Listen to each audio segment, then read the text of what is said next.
It happened in less than 5 seconds, but it would change everything. 1 second, the mascot was waving to a group of laughing toddlers near the bounce house. The next, Blitz, a retired canine German shepherd known for his calm temperament, snapped his leash, lunged forward, and locked his jaws onto the fuzzy blue arm of the smiling, oversized chipmunk. Screams followed. Popcorn scattered. A mother dropped her iced coffee. And in the middle of the chaos, Officer Amy Bennett, Blitz's handler, was wrestling her 90-pound partner off a man everyone assumed was just trying to entertain kids. But Blitz wouldn't let go. It wasn't the kind of bite you see in training drills. It was targeted, intentional, almost surgical.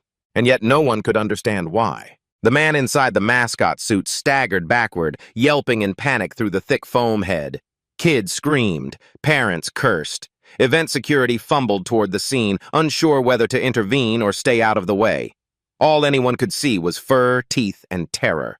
Amy's voice rang out like a rifle crack. "Blitz off!" He obeyed, but not immediately. When he finally released, it was slow, deliberate, like he wanted the message to sink in. He backed off, ears flattened, body tense.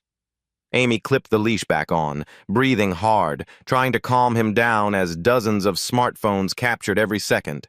The mascot crumpled to his knees, clutching his arm and moaning, still fully suited.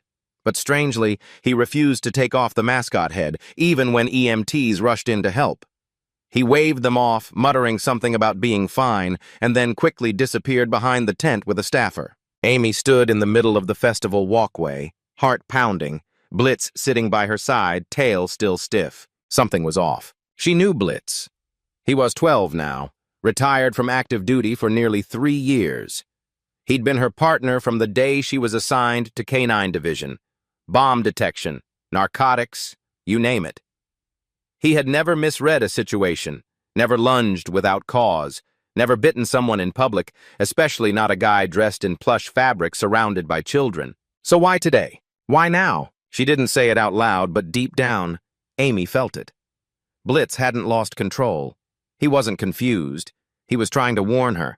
And whatever he had sensed, it wasn't over. The fall festival was meant to be a light weekend shift. Some PR work, showing off Blitz to kids, handing out stickers, maybe posing for photos near the dunk tank. Instead, Amy found herself in the staff medical tent giving a written statement while Blitz paced behind her like a caged lion. "He's not aggressive," she said firmly, keeping her voice low. "There's a reason he reacted, I just don't know what it is yet." The event coordinator, a red-faced woman in a windbreaker and headset, wasn't having it. "You need to leave," she hissed. "Now. That dog just attacked a performer in front of 50 children. We're getting calls, we're getting tagged. This is liability, Officer Bennett." Amy sighed. "We're not even on duty. This was a community engagement request." "Well, engagement's over," the woman snapped. "Take your attack dog and go." Amy didn't argue. She wasn't in the mood. She led Blitz back to her truck and opened the tailgate. He jumped in, but instead of lying down like usual, he remained seated, eyes fixed toward the festival grounds. His fur bristled slightly. His nose twitched. "What did you smell, boy?" she whispered, buckling her seatbelt. "What the hell did you smell?" If stories like this move you, uncover truths, and stir your love for loyal heroes, don't forget to hit that subscribe button for Heroes for Animals, where every dog has a story, and every story leaves a mark. That night, Amy couldn't sleep. Her mind kept replaying the scene, the way Blitz broke form, the tension in his body, the way he locked onto that mascot like he was trained to do in high-threat scenarios. She pulled up the event vendor list on her laptop. Bounce House Company, hot dog stand, stage performers, petting zoo, balloon animals, face paint. Nothing unusual. Except, she scrolled again. Chip and Friends Mascot Entertainment Co. One line, no phone number, just a placeholder website and a first name, Travis. She clicked the link. It led nowhere, just a blank page with the words, "Coming soon." Weird. Amy narrowed her eyes. Something about that suit. Something about the way the man moved. It didn't add up. She wasn't new to reading body language. She'd spent years watching suspects try to play normal while carrying secrets in their gait, their hands, their eyes. This guy? Too stiff, too rehearsed, too fast to disappear. Amy turned to Blitz, who was lying at the foot of her bed. You saw something, didn't you? His tail thumped once. The next morning, Amy stopped by the community center where festival cleanup was underway. She didn't flash her badge. She wasn't technically working, just a curious citizen checking in. "Hey," she said to one of the janitors, a grizzled man stacking folding chairs. "That mascot from yesterday, did he leave his suit here by any chance?" The man wiped his brow with a bandana. "You mean the chipmunk guy?" "Yeah, he left in a hurry, ditched half his costume behind the stage. We tossed it in the bin out back." Amy's pulse quickened. She walked around the back of the building. There it was. Blue fur poking from a dumpster, half covered in coffee cups and melted ice. Glancing around to make sure no one was watching, she tugged the mascot torso out of the trash. It smelled off. Not like sweat or fabric. Chemical. Blitz, waiting in the back seat of the truck, began to growl low in his throat. Amy opened the car door. "Come here, boy." He leapt out and immediately sniffed the costume. His hackles rose. He growled again, teeth showing, not aggressive, but alert.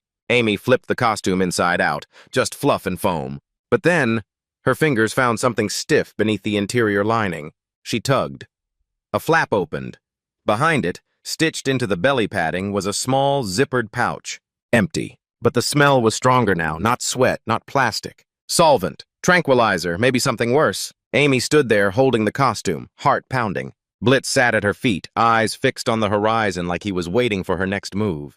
And deep down, Amy knew this wasn't just a bizarre dog bite incident.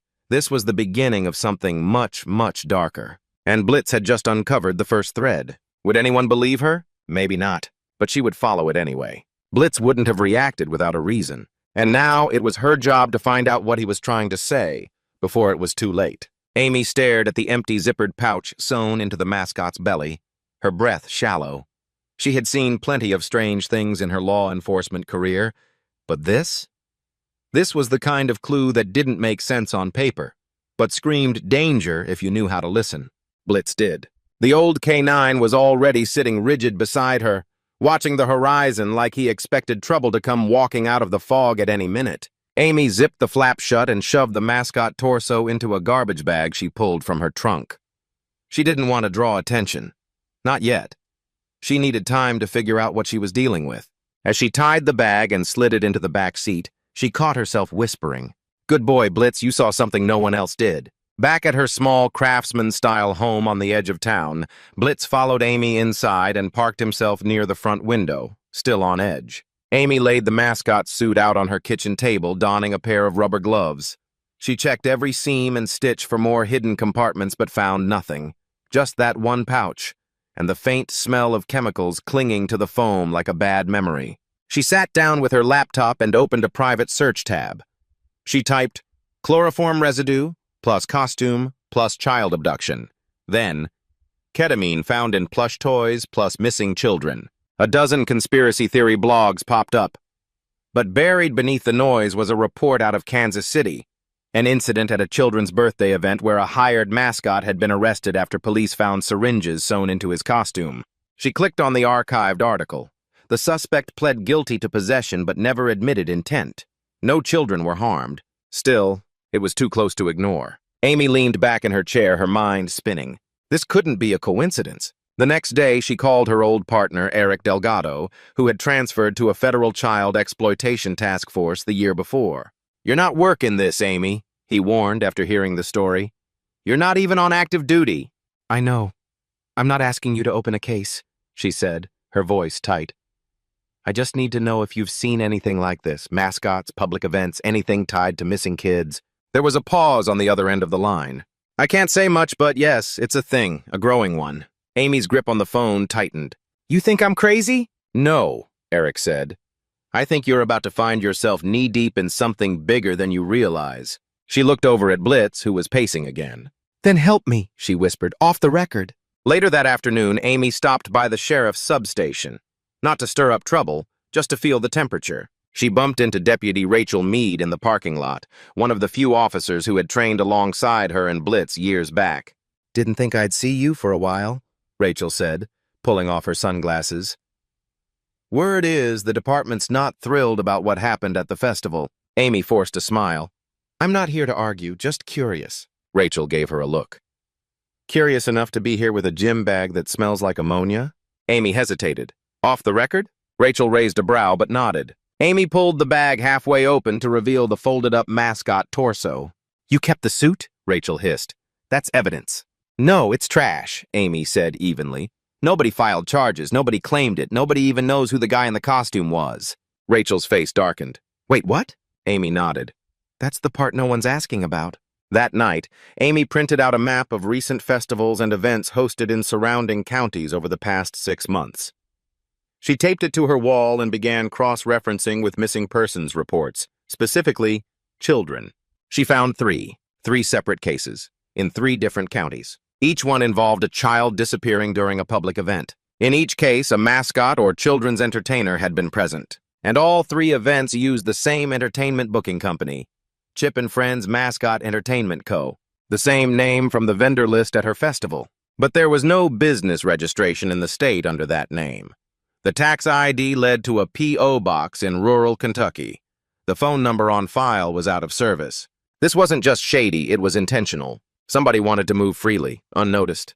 And they were using kids' laughter to cover their tracks. Amy's eyes locked onto the center of the map, where a pin marked her own town. She drew a circle around the overlap. Blitz lifted his head from the rug and stared at her. Looks like we've got ourselves a pattern, she said softly. 3 nights later, a manila envelope showed up in her mailbox. No stamp, no return address. Inside was a single blurry photo. It was of Blitz, sitting in her backyard, taken through a chain-link fence. Someone had circled his face in red ink. No note, no explanation. Just that. Amy's stomach dropped. She rushed inside, locked the door, closed the blinds, and pulled her Glock from the gun safe. Blitz followed her room to room, silent but alert. Someone knew she was looking. Someone was watching. And now, they were warning her to stop. Amy didn't sleep. Instead, she scoured her security cameras for signs of who dropped the envelope. Nothing.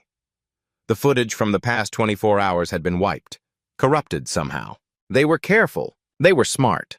But they'd made a mistake. They had underestimated the dog. The next morning, Blitz refused to eat. His nose was dry. His steps slower. But his eyes? Still sharp. Amy kneeled beside him and rubbed his ears. You still with me, old man? He nuzzled her hand and let out a soft chuff. You already found the first clue, she whispered. We'll find the rest together. She sat back down at the table and pulled up her calendar.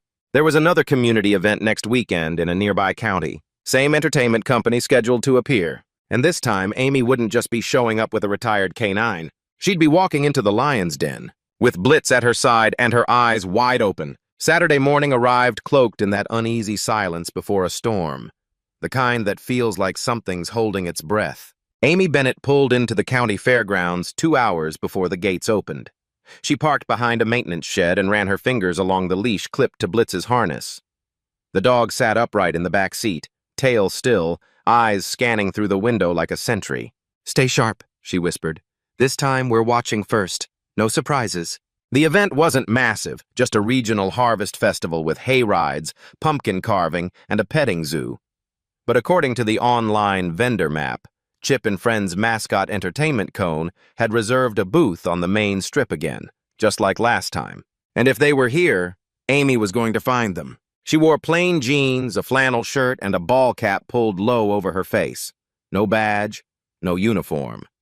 To the average passerby, she looked like any other early volunteer. Blitz walked calmly at her side, tail wagging gently to keep up appearances. Let's blend, she murmured, steering toward the vendor check-in tent. Amy spotted a laminated schedule posted near the clipboard. Her eyes scanned quickly. There it was. 11 o'clock a.m., Kids Parade with Benny the Bear and Luna the Lamb, sponsored by Chip and Friends Mascots. 2 characters, 1 company, same pattern. But Amy noticed something else too. Unlike every other group, Chip and Friends hadn't listed any individual names. Just a generic email and a phone number that looked suspiciously fake.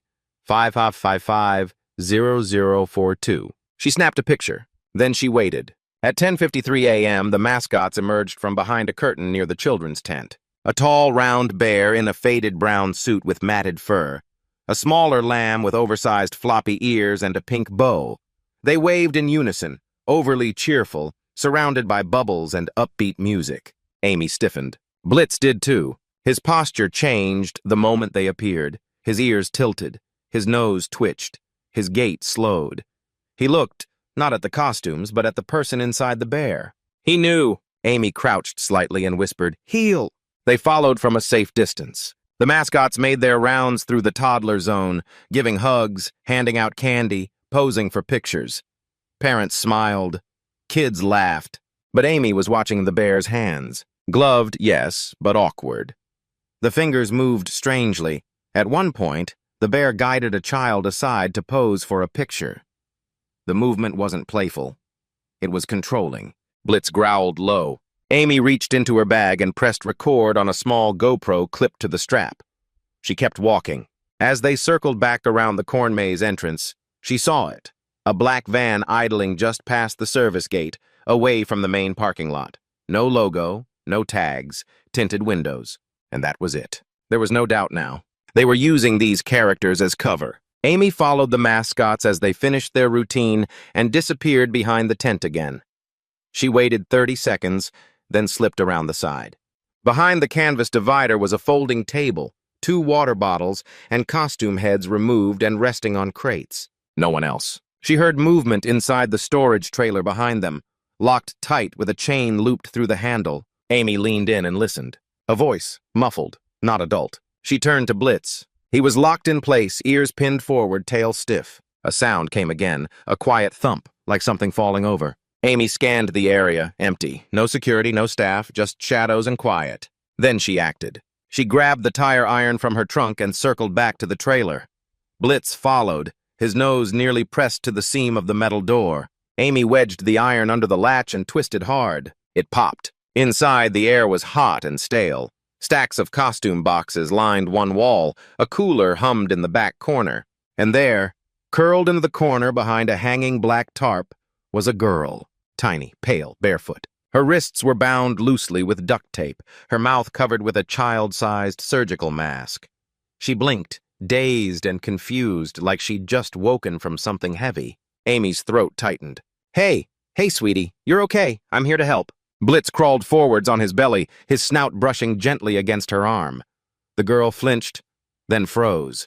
Blitz let out a soft whimper and licked her hand. Amy carefully peeled the tape from her wrists and scooped the girl into her arms. "You're safe now," she whispered. But her mind was already racing. This wasn't just random. This girl wasn't just lost. They'd taken her, and Blitz had known the whole time. Amy rushed back to her truck and locked the doors, calling 911 from the dash. "This is former Officer Amy Bennett," she said, voice trembling. "I have a child recovered from an attempted abduction at the Fairview County Harvest Festival. Suspect is disguised as a mascot. They may be armed. I need backup, now." As she hung up, she turned to the girl. "What's your name?" The girl's voice cracked. "Kaylee. Kaylee, I'm going to keep you safe. You're okay, you're okay." In the rearview mirror, Blitz remained seated, eyes trained on the curtain flap of the mascot tent, his body still ready to fight. Sirens echoed in the distance. Amy didn't blink. The rest came quickly. Fairview PD swarmed the lot within 10 minutes. The van was empty, abandoned. The bear mascot was caught near the porta-potties, trying to burn the costume in a metal trash barrel.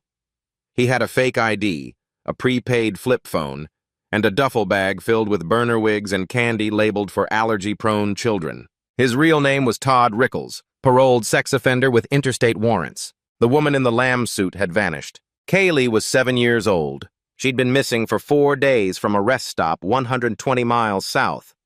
Her parents were driving home from visiting grandparents when she disappeared from the bathroom stall while her father pumped gas. She hadn't said a word since being found, but she clung to Blitz, like he was her only lifeline to something that still felt human. That evening, Amy sat on her back porch, the sun dipping behind the trees, her hands wrapped around a cup of coffee she couldn't drink. Blitz rested beside her, eyes closed, his head heavy on her foot. "You saw it," she whispered, "before anyone else did, again." She reached down and scratched behind his ear. "You don't have words, but you've always told the truth." In her chest, something broke open, a quiet understanding of just how many times this dog had saved her from things no one else could see. Blitz let out a long sigh and nestled deeper into her shoe. Amy looked out into the darkening sky, heart still rattled.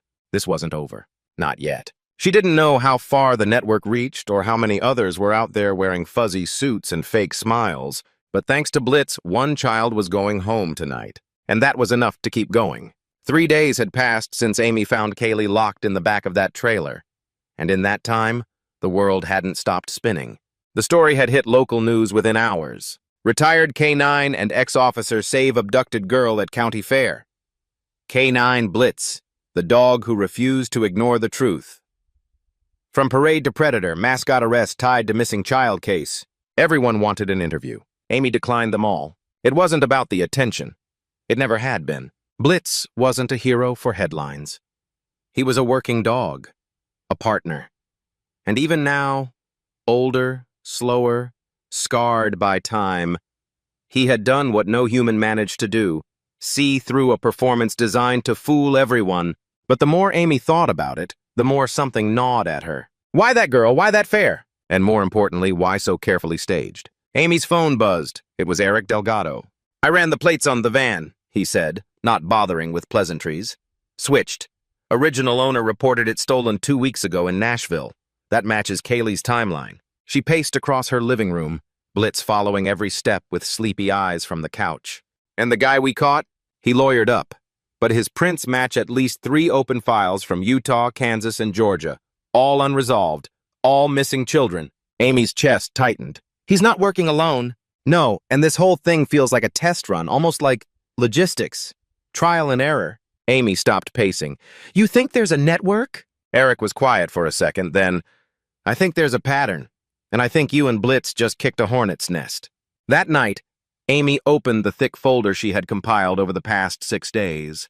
Names, photos, event flyers, notes in the margins, colored pins on a map taped across her hallway wall.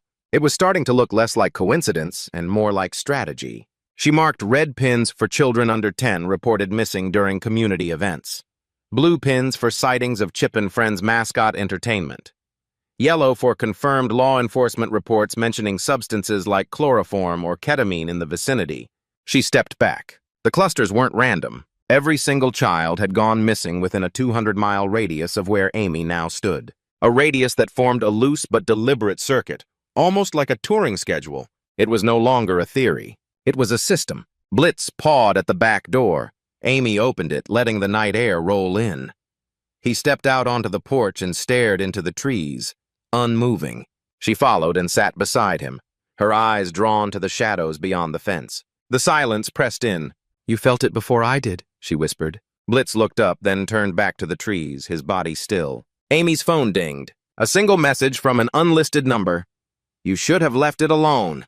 Attached was a photo. It was Amy, taken from across the street, walking into her own house. The next morning, she filed an anonymous tip to the FBI Cybercrimes Division with every document she had.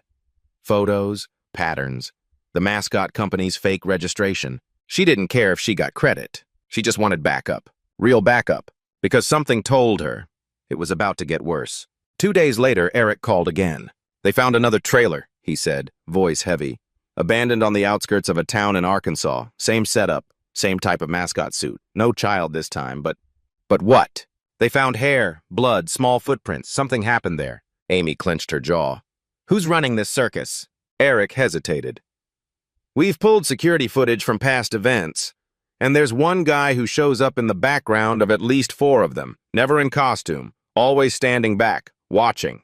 Amy flipped open her laptop. "Send me his face." When the image loaded, she leaned in. A tall man, clean cut, mid-40s, sunglasses, always near staff-only areas, hands in pockets, no visible badge, no logo, just there. "He looks like a vendor, or maybe private security, or something else," Eric said. "We think he's coordinating." Amy printed the photo and tacked it next to the map.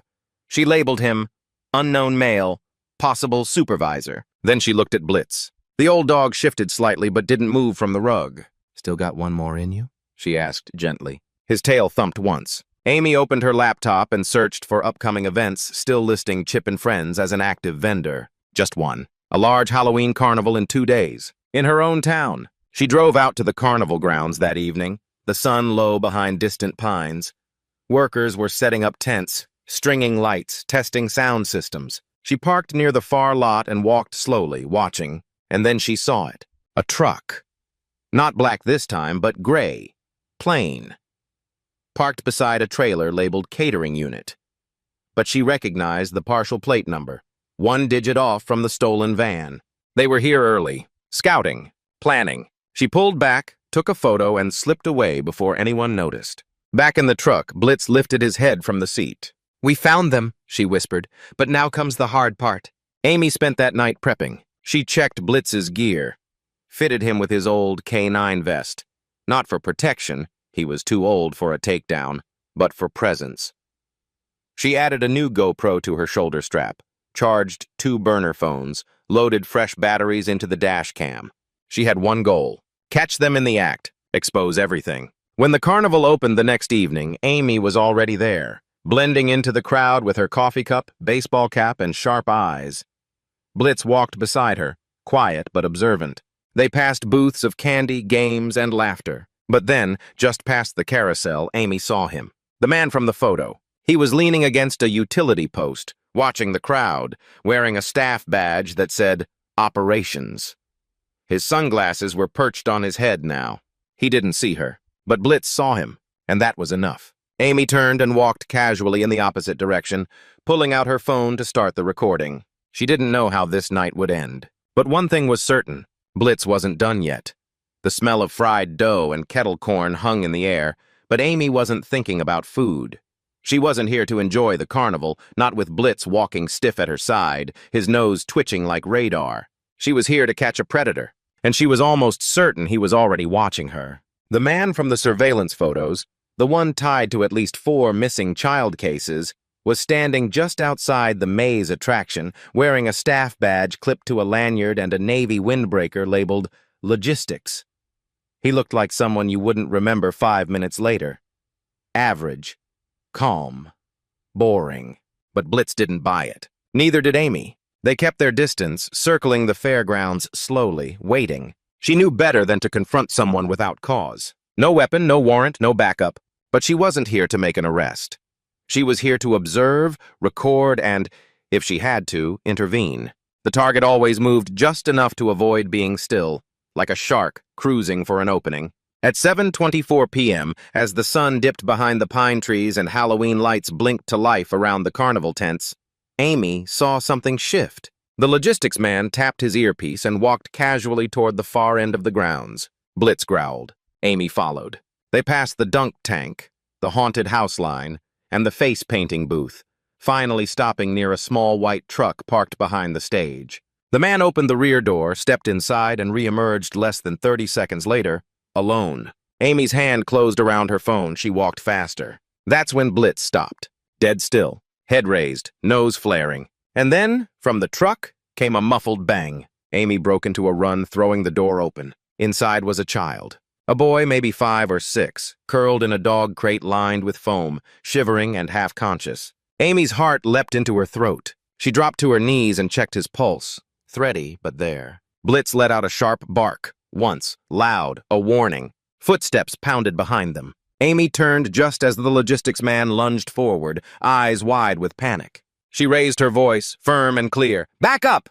But he didn't listen. Blitz launched. Not teeth first, but with a body block that hit the man square in the thigh, knocking him sideways into the trailer wall. It gave Amy just enough time to grab her pepper spray and hit him in the face. He howled, clutching his eyes and stumbling backward. Amy pulled the boy out of the crate and wrapped him in her flannel jacket. "Blitz, heel!" The German shepherd stayed close, growling low. Amy grabbed her burner phone and hit record. "I want everyone to see this," she whispered. Carnival security arrived 2 minutes later, too late to do anything but detain the man as he screamed and cursed, stumbling through pepper spray tears. The boy was rushed to the medical tent. He didn't speak. Amy stayed with him. She learned his name was Eli. Eli had gone missing from a campground just 3 nights earlier. His parents thought he'd wandered into the woods. Search parties had been called off yesterday. But Amy knew now he hadn't wandered. He'd been taken. Targeted. Later that night, Amy sat in the back of an ambulance as paramedics examined Eli. She held her phone in her lap, reviewing the footage. Blitz blocking the man's path, Amy pulling the child out, the suspect lunging. It wasn't just evidence. It was the end of the lie. No more fuzzy suits, no more fake vendor names. Just cold, ugly truth. Eric Delgado called her around midnight. "You got him," he said. "That's the guy. He's the one we've been tracking." Amy exhaled slowly. It's bigger than him. We know, he's talking. She looked over at Blitz, who had finally laid down near the tire of the ambulance, his eyes closing. How many kids, Eric? Too many. A pause. But because of you and Blitz, we're going to find the rest. The next morning, the town square was quieter than usual. The carnival had been shut down. Crime scene tape fluttered in the wind and police cars lined the street. Amy sat on the courthouse steps with Blitz resting against her leg. She hadn't slept, but for the first time in weeks, her hands weren't shaking. Eli was with his parents again. Kaylee had started to talk. And the man behind the curtain, the one coordinating it all, was in custody. There were still loose threads, yes. Other names, other faces. But the veil had been lifted. No more hiding behind cartoon eyes and oversized paws. No more innocence weaponized for evil. Blitz nudged her hand gently. She looked down. His ears were low, tail thumping once. You did good, old man, she said softly. You saw them. He leaned into her leg and closed his eyes. That afternoon, Amy visited the police station. Not to rejoin, not to explain. She handed over a full report. Every photo, every timeline, every message, every audio file from the burner phone. She asked for no press, no badge. Just one request. If anyone tries to bring Chip and friends back into any county in this state, she told the chief, you shut it down before the tent poles go up. He nodded, and this time he meant it. Later that week, Amy and Blitz were invited to a small gathering hosted by Eli's family. Just a backyard cookout, some neighbors, and a banner drawn in crayon that read, Thank you, Blitz. There were no reporters, just people. Blitz got more hot dog bites than he probably should have, but no one stopped him. Amy sat on the porch swing and watched the boy laugh as he tossed a tennis ball across the yard. Blitz caught it, wagged, and laid it at his feet. Eli leaned down and whispered something to him. Blitz looked up and licked his nose. Amy smiled. Some wounds didn't need words, just time and trust. As the sun dipped low, casting golden light across the backyard, one of the guests approached Amy with a quiet question. How did you know? She thought for a long moment, then answered, I didn't, but he did. And that was the truth, because Blitz had never cared about the mask. He always smelled the man beneath it. A month later, the frost came early. Thin sheets of ice stretched across the birdbath in Amy's backyard. The morning sun tried to push through the gray Tennessee sky, but everything felt muted, slower, more still. Blitz didn't mind. The aging German shepherd laid under the porch swing, his head resting on a folded flannel blanket, ears flicking occasionally at the sound of a passing car. Amy stepped outside with 2 mugs of coffee, one for her and one just for the warmth of holding it. She looked down at her partner, the same way she had every day for the last 10 years. You ready to take it easy for real this time? She asked. Blitz didn't move much these days. His joints were stiff, his gait more of a shuffle than a stride, but his eyes still sparkled with alertness. That same fierce calm that had stopped predators hiding behind plush fur and parade music. Amy sat next to him on the porch steps. The trial was set to begin next week. The man in the logistics vest had confessed. Names, locations, drop points, encrypted messaging systems tied to shell entertainment businesses across 5 states. He hadn't known everything, but he knew enough to bring down half the operation. Federal agents credited Amy with the initial lead. But Amy? She credited Blitz. He knew, she said softly during the last debrief. Long before I did. He never needed a warrant or a press conference. He just followed the scent of something wrong. And now people were starting to listen. Eli's parents had set up a foundation in his name, Second Scent, to fund retired canine dogs being trained in new work with missing person investigations. A month ago, it was a novelty idea. Now it had real traction. Blitz was their first ambassador. Local schools invited Amy and Blitz for safety talks. Parents brought their kids just to meet the dog who saw through the costume. He even had a small bronze plaque placed outside the county fairgrounds. But none of it mattered much to Blitz. He still preferred cold mornings, long naps, and one tennis ball now faded and cracked that he refused to part with. One afternoon, Amy received a letter in the mail. No return address. Just a small envelope, and inside it, a folded drawing. Crayon lines, stick figures, a big dog beside a smiling child holding a leash. At the bottom, thank you for saving me, love, Kaylee. Amy felt something deep give way. She placed the picture on the fridge and stared at it for a long time. Blitz watched her from the rug as if he understood. Yeah, she whispered, you saved her too. A week before the trial, Amy took Blitz to the vet for a checkup. His breathing had been heavier, his steps a little more unsure. The vet gave her the look before saying the words she already knew were coming. "It's time to start making him comfortable, Amy. His body's telling us what his loyalty won't." Amy nodded. Blitz had always been more than muscle and obedience. He had been her shield, her compass, and she wasn't going to let him suffer. The next few days were slow and quiet. Amy cooked him chicken and rice, let him sleep in her bed again, brushed his coat while old jazz records played softly in the background. They went for one last walk along the trail by the river. Blitz couldn't make it far, but he didn't need to.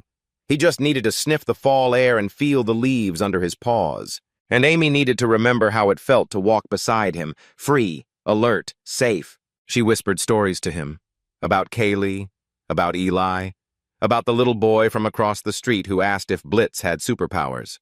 Maybe he did. Maybe knowing the difference between a mascot and a monster was a kind of superpower. Blitz passed quietly one night with his head on Amy's lap, under the soft yellow porch light they'd sat beneath so many times. Amy didn't cry right away. She just held him. The next morning, she buried him beneath the sugar maple near the fence, the same spot he used to patrol every morning like clockwork. She carved a stone marker herself. Blitz, partner, protector, always watching. Neighbors came by with flowers. Kaylee's mother sent a framed version of her daughter's drawing. And that evening, as the wind moved through the trees and the sun dipped low, Amy sat alone with her coffee, staring at the quiet yard.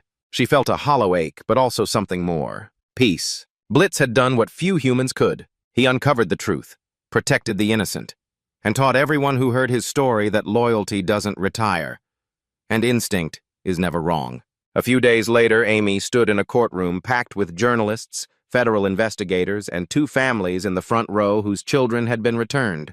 When the sentence came down, life without parole, there wasn't applause, just silence. And then, slowly, the sound of someone quietly sobbing. Amy never said a word. She simply stood and walked out into the sunlight. Her story and Blitz's was already told, and it was being told again every time someone whispered, "That's the dog who knew." Now, months later, Amy still visits local shelters, checking in with working dogs who don't have a badge anymore. She helps retrain them, rehomes a few. Sometimes a little boy or girl will stop and ask if the dog they're petting can sniff out bad guys too. Amy always smiles and says the same thing, only if they're really hiding. And somewhere deep down, she still hears Blitz's bark cutting through the noise of a fairground. Still sees that chipped mascot arm hit the ground. Still feels the moment everything changed. Because a dog refused to let a lie walk by unnoticed. Thank you for following Blitz's story. His loyalty, courage, and instinct helped bring children home, shine a light on hidden evil, and prove that sometimes a dog's heart sees clearer than a human's eyes. Now we want to hear from you. Have you ever experienced a moment where an animal sensed danger before anyone else? Or did something you couldn't explain? Share your story in the comments below, and help us honor the silent heroes among us. And if Blitz's story touched your heart, don't forget to subscribe to Heroes for Animals, where true stories of courage, loyalty, and second chances come to life.